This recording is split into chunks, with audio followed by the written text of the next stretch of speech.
Do something different the next 90 days than you did the last 90 days, like picking up the books to read. Do something different, like the new health disciplines, relationship with your family, whatever it is, doesn't matter how small it is. If you'll start doing different things with the same circumstances, since we cannot change the circumstances, but we can change ourselves. We can change what we do. And then he gave me another secret to success when he said, what you have at the moment, Mr. Rohn, you've attracted by the person you've become. What you have at the moment, you've attracted by the person you've become. Few little simple principles here. Once you understand these, it starts to explain so much.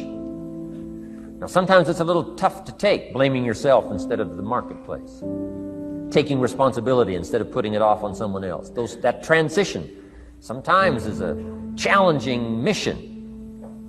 And this one was a little tough for me. Shoaff said, here's the secret, Mr. Rohn. Learn to work harder on yourself than you do on your job. Once I got that, it turned my life around. Learn to work harder on yourself than you do on your job.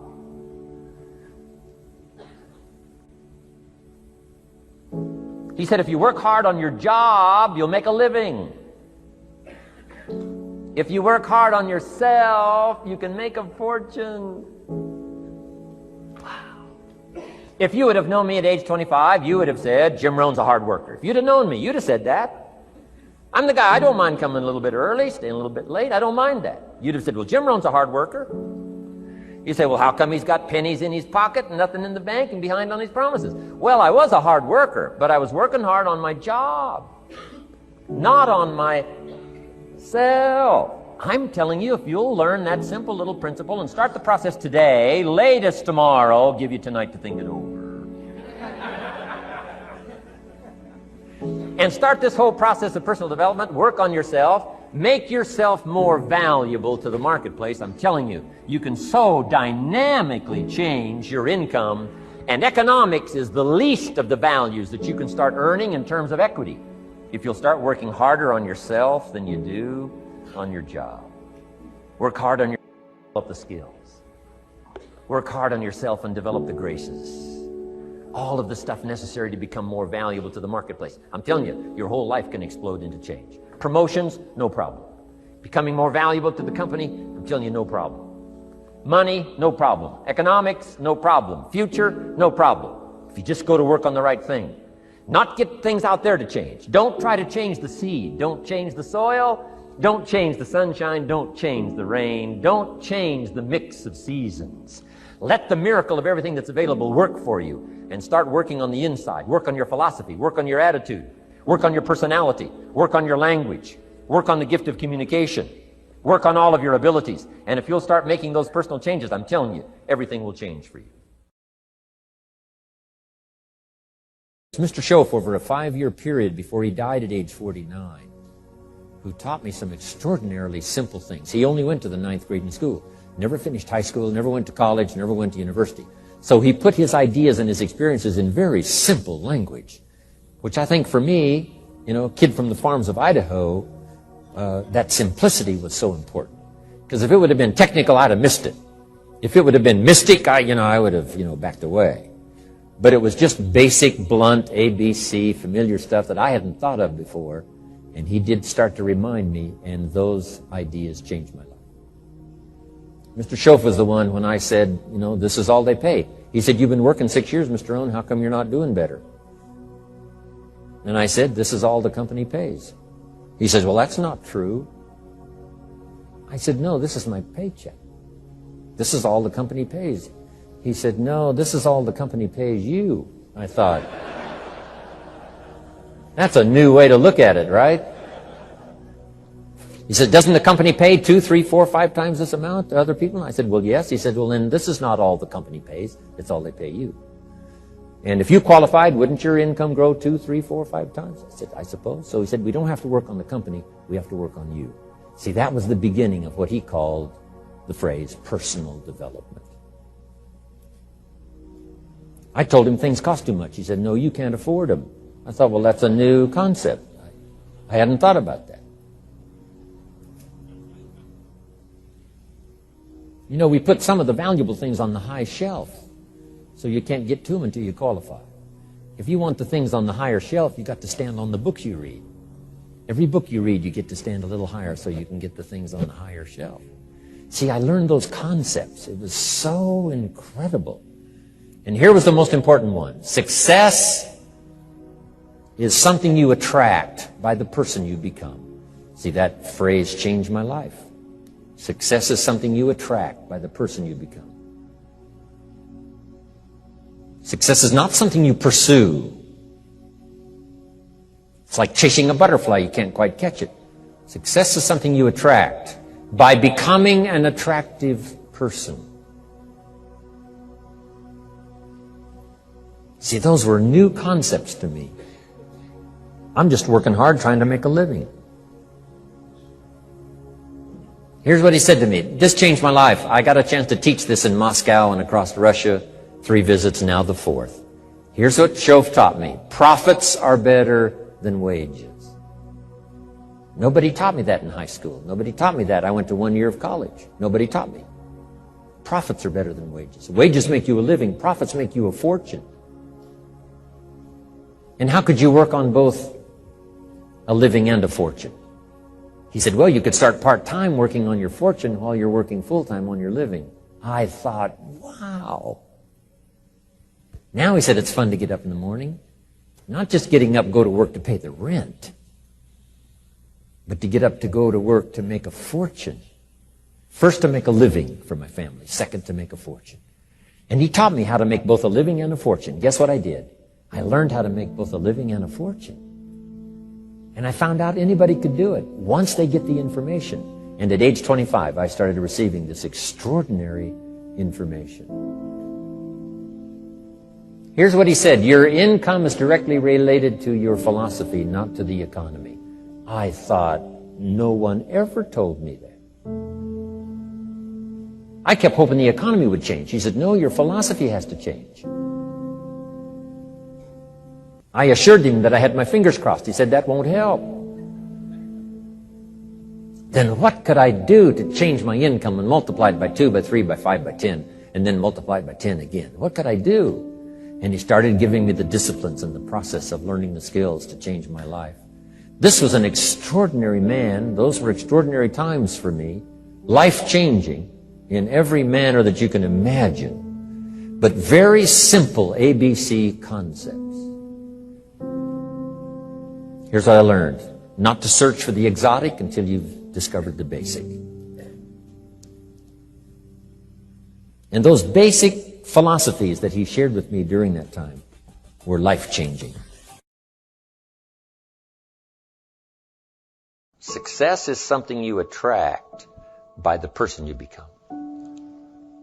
Success is not something you pursue, chase, run after. Success is something you develop, something you become. You attract success.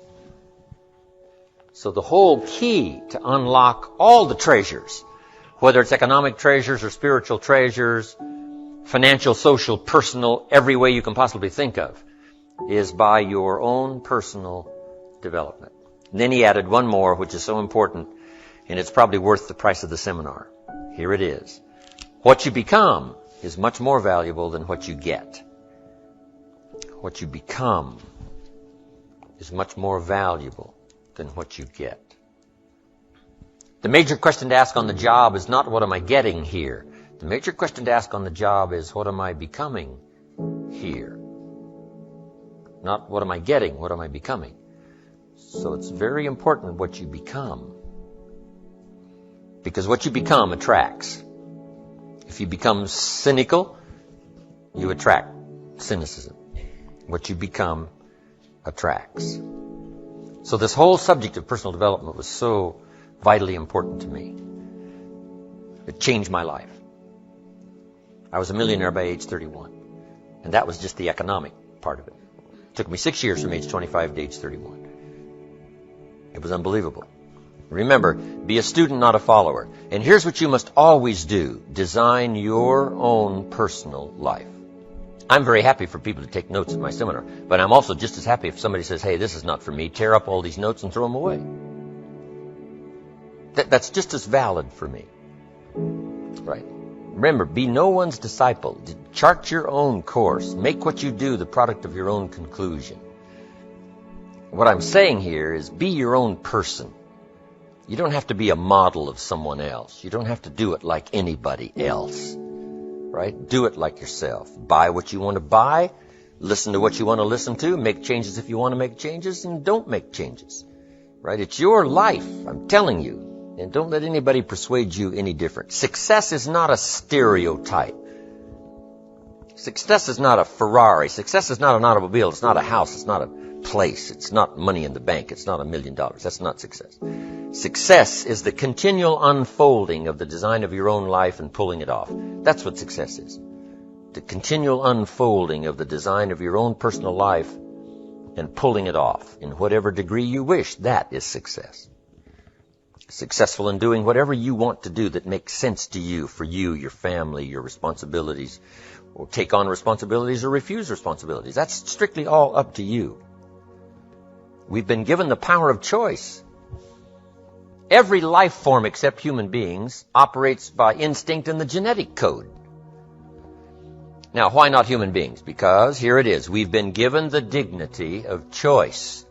We're not like a robot.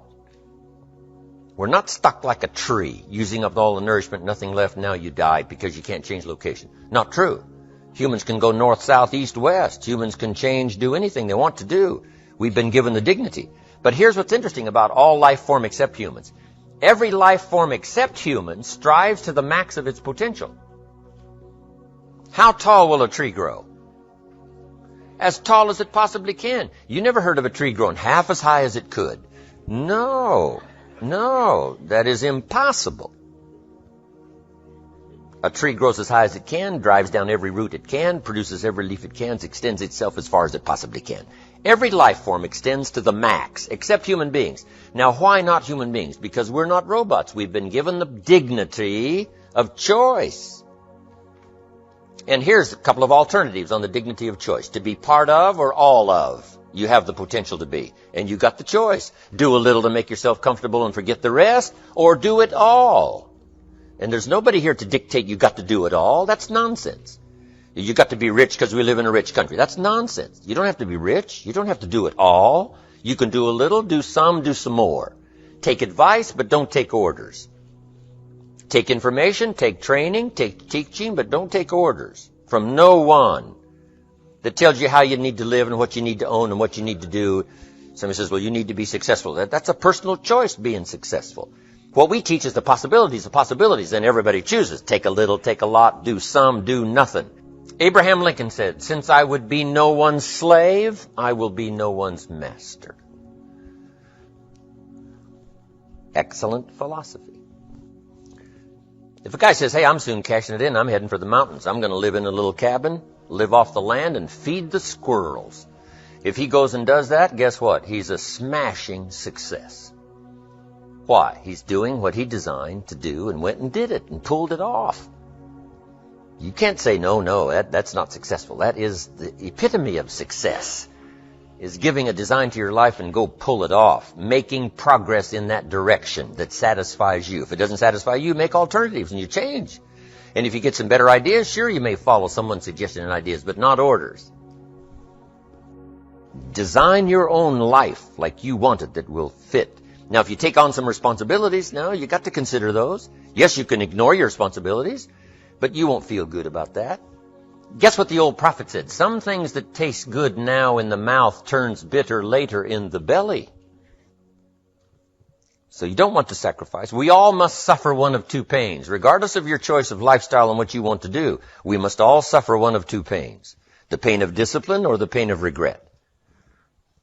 And what we suggest to everybody is to consider the disciplines, because disciplines weigh ounces, regrets weigh tons. You don't want to substitute a discipline for a regret. In our opinion, that would be a poor choice. Now, you can do it, but some things are poor trade-offs. The old prophet said, what if you gained the whole world, but it cost you your soul? Would that be worth it? And with a bit of intelligence, we say, no, that doesn't seem worth it. Even if you got the whole world, if you traded your soul, that experience would be so bitter and so awful and so devastating, it wouldn't be worth it. What if you got some gain by greed instead of legitimate ambition? I'm telling you, it might taste good up front, but it's going to turn bitter in the belly. And a bit of that advice saves some people from devastation. Say, well, you're right. I better think twice about that. So we must confront all laws, spiritual laws, agricultural laws, basic laws, fundamental laws. We must confront all of those. But you still now can design your own life. A little, a lot, go east, north, south.